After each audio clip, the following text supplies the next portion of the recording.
Bonjour, je suis le professeur Lancarilla et aujourd'hui je vais vous parler de burn-out. Et je vais commencer par un exemple clinique en fait.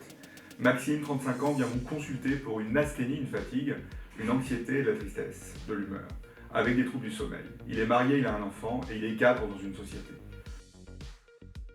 Que doit-on évoquer?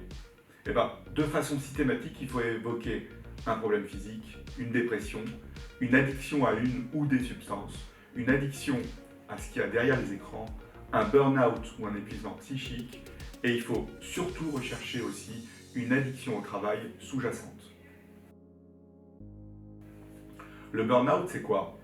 C'est être cramé de l'intérieur en fait. C'est un terme d'argot à la base, burn-out, mais c'est une réalité sociale qui est constatée et c'est une entité clinique qui existe vraiment malgré la méfiance de la communauté scientifique qui pense que c'est un peu de la pop psychologie.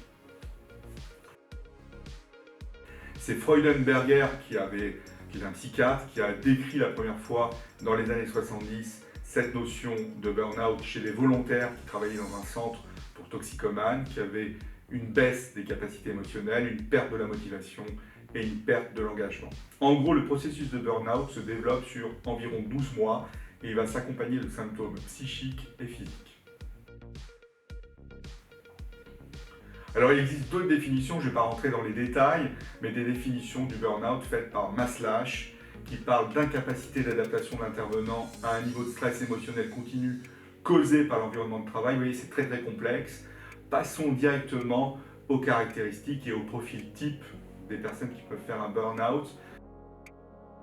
Ce sont des personnes qui sont compétentes, dynamiques, qui inspirent confiance, qui refusent tout compromis, qui s'investissent sans compter et qui veulent concrétiser un idéal. Elles s'épuisent à vouloir atteindre un but irréalisable, elles n'acceptent pas les limites dans la recherche d'un idéal, et elles sont frustrées lorsqu'il y a une absence de récompense et de reconnaissance. Le sujet est convaincu que l'énergie ne lui fera jamais défaut, c'est un point important.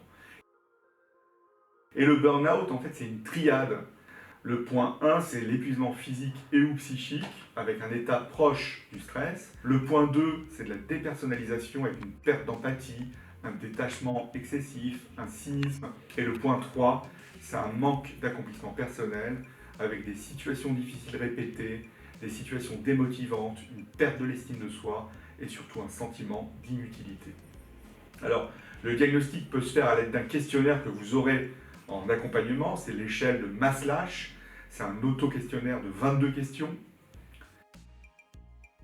Il y a des professions et des situations à risque. Les grosses professions, c'est les professions où il y a une relation d'aide, de responsabilité envers l'autre, des postes de nuit, des postes à nuisance, des tâches répétitives et monotones, des tâches de travail contraignants.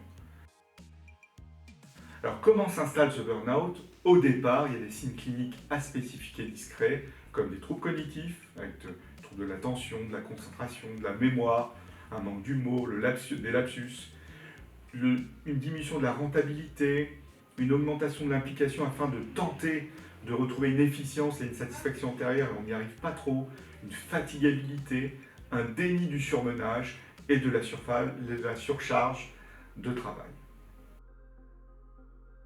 Après, il y a des signes cliniques qui deviennent visibles, comme des troubles du sommeil, une fatigue qui est résistante au repos, ça c'est très important, une irritabilité, une colère, une sensibilité accrue aux frustrations, une émotion labile, une perte de plaisir au travail.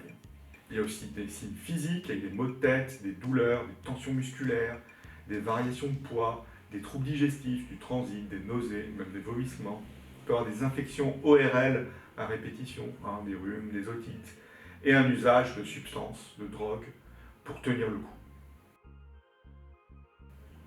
Et lorsque ça s'installe, on a un émoussement affectif et émotionnel, c'est-à-dire que plus rien ne me touche, on est complètement désinhumanisé dans la relation, on est dans le cynisme, on a une attente jubilatoire de la catastrophe, on est démotivé, on a un vécu d'échec, d'impuissance, d'inutilité, on a aussi un vécu de perte de maîtrise de son travail, de son vieillissement, on se sent complètement dépassé, on ne se reconnaît plus dans l'évolution du travail et de son métier. On a l'impression d'usure, de répétition sans fin, on prend des risques, on a une rigueur qui s'amenuise, on devient rigide face aux modifications de l'organisation du travail, on a un repli sur soi, on va fuir les lieux de convivialité et on va s'installer dans une solitude. Le burn-out, c'est au-delà de la fatigue.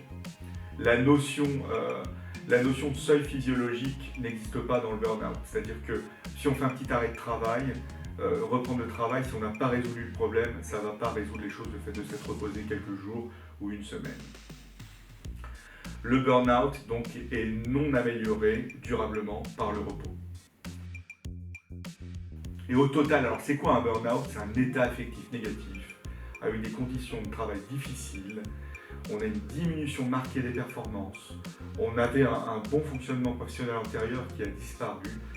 La plupart du temps, il n'y a pas d'antécédents psychiatriques. S'il y en a, ça peut faire décompenser des problèmes psychiatriques à côté, comme une dépression qui existait avant. Le burn-out est irréversible sans aide extérieure, et je vous l'ai dit, s'améliore partiellement après l'arrêt de travail. Alors, quelle prévention?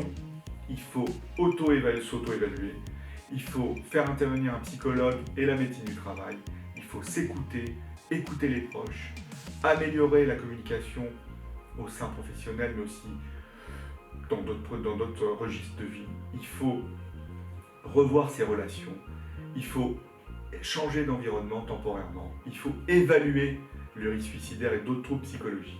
Il faut, comme le disait Freudenberger, il faut se centrer sur soi-même et prendre contact avec ses aspirations profondes. Il faut redevenir intime avec soi-même et les autres.